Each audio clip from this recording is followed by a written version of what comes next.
Bonjour et bienvenue au journal d'une nomade, entrepreneur et maman. J'espère que vous allez bien. Alors, je pense que là, on est sur un outfit et une présentation un peu différente.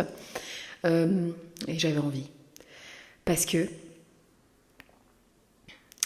malgré tout le travail qu'on peut faire sur soi, ce qu'on appelle le self-growth, toute la spiritualité, le bien-être aussi qu'on s'offre, prendre soin de soi.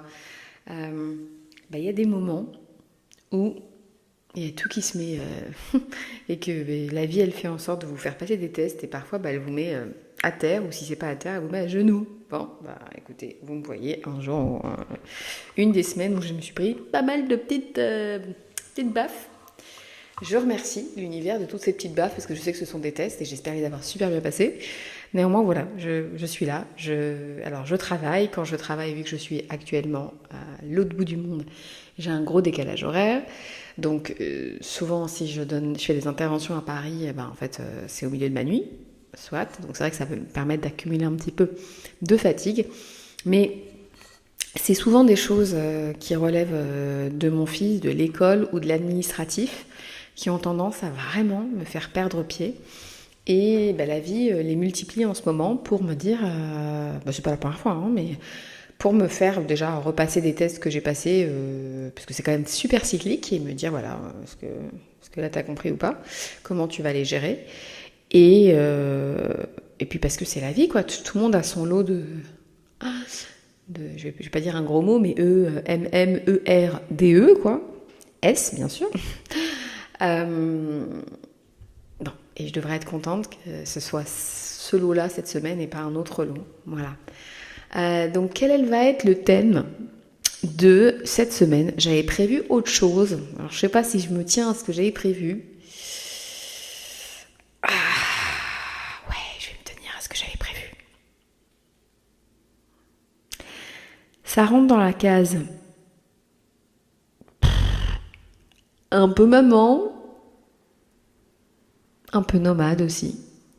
Et puis ça a définitivement eu un impact sur ma vie d'entrepreneur. C'est un sujet qui devient de plus en plus à la mode, que moi j'ai découvert seulement mi ou fin mai de l'année dernière,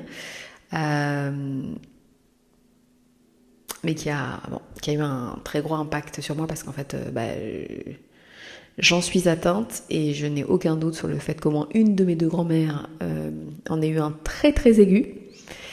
C'est ce qu'on appelle le lipodème. Voilà. L'hypodéma en anglais. Alors j'en ai pas parlé. Il y a pas beaucoup de gens qui savent. Il y a même pas beaucoup de gens du tout qui savent ce que je m'apprête à vous dire. Il y a ma famille proche et mes amis très très très proches, mais très très proches, et quelques-uns de mes médecins, ce qui sont pas encore tous au courant. Pour la petite histoire, donc moi je suis quelqu'un qui suis tout le temps dans le mouvement. Et j'exige beaucoup des gens avec lesquels je travaille, des gens qui sont autour de moi, que ce soit en termes de valeurs ou d'efforts, mais c'est parce qu'en fait, je crois que moi, j'exige de moi 1000 fois plus, quoi. Et pour prendre soin de mon corps, pour arriver aux objectifs que j'avais envie d'atteindre, je me suis mis en place, il y a déjà quelques années, une très, très grosse routine. J'ai fait beaucoup d'efforts. Donc moi, comme je suis beaucoup aux extrêmes, je vous l'ai déjà dit, donc quand je vais aimer quelque chose, que ce soit par exemple de la boxe, quand j'ai découvert la boxe, je me suis pas tenue à un cours par semaine, quoi. J'ai été presque à 5 fois 1h30 par semaine. Le yoga aussi, c'est-à-dire que le yoga, quand j'ai fait du yoga, je faisais 1h30 yoga par jour. À New York, au moins 6 jours par semaine. Bien sûr, les 10 000 pas qui étaient largement dépassés à chaque fois. Voilà, je me suis toujours donné à fond. Quand c'est un régime, il faut que j'y aille, faut que je me fasse mal, il faut que ça martèle. Puis, jusqu'à arriver à un moment où j'ai eu des effets. Soit j'ai pas eu d'effet, j'ai pas eu de retour, donc on fait un régime, on perd pas. Soit on gonfle, en fait. Moi, je me suis retrouvée dans cette solution-là, à faire énormément d'efforts et soit avoir aucun résultat, soit avoir des résultats complètement inverses. J'ai toujours eu une zone inférieure, les cuisses très gonflées depuis l'âge je sais quand c'est apparu parce que c'était pas comme ça depuis que je suis née. C'est apparu, je pense, quand j'avais entre 8 et 11 ans, où j'ai vu mes cuisses changer, devenir beaucoup plus flasques. Et en fait, vraiment, vraiment, elles ont changé de texture, en fermeté. Tout a changé. Je les ai vues changer devant moi en même temps que je pense que je passais par des moments pas très simples sur le point personnel où je me suis sentie beaucoup abandonnée à ce moment-là. Donc ça faisait face aussi à un trauma et j'ai vu mes cuisses changer. Je suis passée aussi par bien évidemment de la boulimie infantile. J'ai pris 40 kilos en 2 ans et moi j'ai mis tout ça sur le compte de cette boulimie, de ces troubles donc alimentaires, donc en fait on couvre tout là, hein. L'hypodème on a été vraiment bon, bref. J'ai mis ça sur ça, puis très rapidement je me suis construite une image de tu manges trop, tu manges mal, tu es trop gourmande, et même si je mangeais rien par rapport aux gens qui m'entouraient ou que je faisais vraiment toujours attention, que j'allais faire du sport, etc., cette image-là elle est restée collée à moi. Jusqu'à ce que la vie avance, déjà, la vingtaine, j'étais dure avec moi. Enfin, j'ai commencé mon premier régime, j'avais 11 ans, clairement. D'accord ? Donc la vingtaine, ça a été... j'étais encore plus dure. La trentaine, c'était encore plus compliqué. Puis après, j'ai eu mon enfant. Ça a été très compliqué de maigrir. J'ai fait appel à un premier coach et puis j'ai fait appel à un deuxième coach. Une coach qui est super, qui s'appelle Chronodiète. Mais on a travaillé presque 2 ans ensemble pour que je perde 15 kilos. Enfin, c'est pas compliqué, je pense que le but c'est à la fin j'étais qu'au poisson blanc le soir, si je pouvais sauter des repas, je le faisais. Enfin, j'étais au bout du bout quoi. Enfin, j'arrivais vraiment pas à perdre et surtout j'ai réussi à perdre parce que j'ai arrêté vraiment tout le sport que je pouvais faire. Alors je marchais, on était en plein Covid, mais voilà, et je faisais une séance de 15 minutes d'aérobic chez moi, mais basta. Donc j'ai arrêté le pilate que j'en faisais à tout va, le yoga, tous les trucs qui en fait au final me musclaient et qui ont conduit, c'est pas le sport en soi, hein, mais où j'ai beaucoup gonflé. J'avais tout arrêté. Pour la faire un peu plus courte, parce qu'il faut la faire un peu plus courte, la vie a fait que j'ai eu des grosses saisons de nervous breakdown, quoi. J'ai pas supporté que ça aille pas dans mon sens. Et j'ai pris du poids. Alors probablement, on va dire à 20% en mangeant, parce que c'est vrai que moi ça peut me rassurer, mais les 80 autres pourcents c'est juste en étant stressée. Les insomnies, le stress, je me suis saboté l'estomac avec le stress, probablement en ne mangeant pas assez, etc.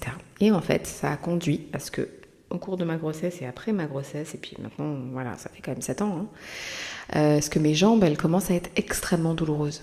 Extrêmement douloureuses. Donc elles étaient gonflées, elles sont devenues plus gonflées, beaucoup plus marquées, beaucoup plus de varices, tout ça. Mais surtout, elles me faisaient très mal. J'avais des jambes comme j'appelle, moi je me suis jamais qualifiée de jambes poteau, pour moi j'ai jamais eu des jambes poteau, j'ai pas envie de dire ça et je le dirai jamais. Puis pas tout à fait, moi je trouve pas que ce soit des jambes poteau, mais j'avais des jambes que j'appelais des jambes robots. C'est-à-dire que plusieurs périodes de l'année, plusieurs périodes par mois, en fait, c'était très cyclique, j'ai compris après. Mais j'ai très, très, très, très mal aux jambes. J'ai mal aux articulations. J'ai mal aux chevilles. J'ai mal aux genoux. J'ai très, très mal aux cuisses, aux hanches. Et mes mollets, mes jambes, je les sens lourds. Donc, lourdes. Et avant, c'était bon. Mais c'est devenu à un point où c'est insupportable, quoi. Et j'ai tellement mal aux jambes que ça a eu une influence directe sur la manière dont j'effectue mon travail. Il y a une très grosse partie de mon travail qui consiste à être debout. Je donne des conférences, j'organise des visites, je suis guide, je reste debout beaucoup, je donne des cours. Et en fait, avant que je comprenne que c'était vraiment exactement ce qu'il fallait pas que je fasse pour mes jambes, je pouvais même plus rester debout tout le temps, statiquement. Déjà, statiquement, ça me faisait trop mal, j'étais tellement en douleur. Je ne pouvais pas, parce qu'après, je ne pouvais même pas aller marcher jusqu'au métro. C'était une trop grosse douleur. Voilà, c'est pour vous expliquer, parce que je sais qu'on comprend pas quand on l'a pas. Mais voilà, et la même chose, c'est que je l'ai au niveau des articulations des bras, ce que j'aurais appris aussi en second effet, que le lipodème, il est majoritairement sur les jambes, et puis pour certaines personnes, plus chanceuses que d'autres, il touche aussi les bras. Voilà. J'ai cherché ce que ça pouvait être. Vraiment, j'ai cherché. J'ai essayé sur le marché tout ce que vous pouvez imaginer qu'on peut essayer. Les leggings, les crèmes, les trucs à avaler, les régimes. Arrêter le gluten, arrêter les produits laitiers. Tout. Jusqu'à ce que fin mai, donc de l'année dernière, je tombe sur des gens en Allemagne qui en parlent, qui expliquent quels sont les symptômes. Des jambes très gonflées, un corps disproportionné, des très grosses douleurs qui font que ça bloque comme la circulation, que ça fait mal, on se sent très très très gonflé, du mal à marcher. Et moi, quand j'avais mal à marcher, j'allais marcher 30 000 pas, quoi. J'appuyais encore plus, donc j'ai fait exactement ce qu'il fallait pas faire en pensant faire bien. Et j'ai pris un rendez-vous avec un angiologue. Un angiologue, c'est un médecin qui regarde la circulation du sang, les veines, principalement, moi dans les jambes. Et cet angiologue, il est spécialisé dans les lipodèmes. Quand j'ai été le voir, moi je vais le voir, donc j'avais arrêté la piscine genre 3-4 mois pendant l'hiver, j'ai repris la piscine, donc je l'ai vu, j'avais 4 mois de piscine, j'allais à la piscine entre 3 et 5 fois par semaine, je faisais mon petit kilomètre, je marchais mes 15 000 pas jour, enfin voilà, donc voilà. Je fais toujours très attention, etc. Puis je le vois, puis je me dis, là, il va me dire qu'il faut que je fasse un régime. Il va me dire qu'il faut que j'arrête le sucre, que j'arrête le gras. Il va me dire que je fais pas assez de sport, alors que j'en fais tout le temps. Et en fait, quand j'arrive, il voit directement un bout de ma jambe, et puis il me dit, bon, il y a juste quelques petites piqûres, peut-être qu'on va pouvoir faire sur la veine. Et je la regarde, je fais vraiment pas de piqûres, parce que j'en ai eu une fois dans ma vie, j'ai pas trop aimé. Et puis il me regarde, et puis bon, écoute, on va voir, on va voir ce qu'on peut faire. Et puis, donc il me demande de me déshabiller, il me demande de me mettre sur une sorte de petite estrade, il sort un truc de laser bleu, et puis il me dit, vous venez me voir pourquoi? Je lui dis, je veux savoir si ce que j'ai, c'est un lipodème.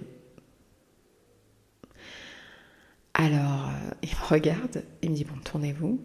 Et puis il me dit, alors, si à la question, vous avez un lipodème, oui, vous êtes un cas classique de lipodème. On n'est plus du tout sur un stade de débutant. Donc, le fait qu'il me dise ça,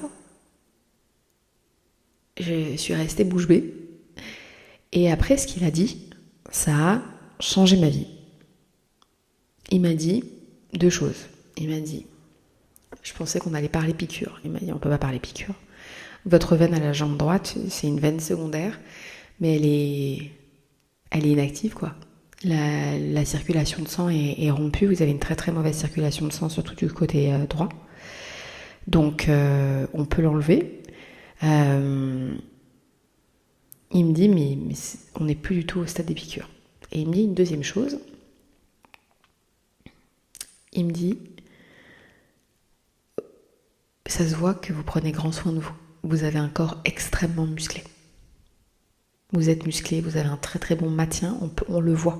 Il me dit, votre corps, ça se voit. On voit que vous êtes musclé. Et on voit que vous avez tout testé, que vous faites tous les efforts, que vous êtes à 99,9% de tout ce qui peut être fait. Ça se voit. Et malgré tous vos efforts, tout ce que vous avez pu aller chercher à droite, à gauche, tout ce que vous avez mis en place, tout le sport, tout le temps que vous y passez, je pense que vous n'avez pas eu 1% des résultats que quelqu'un d'autre aurait pu avoir ou que vous escomptiez.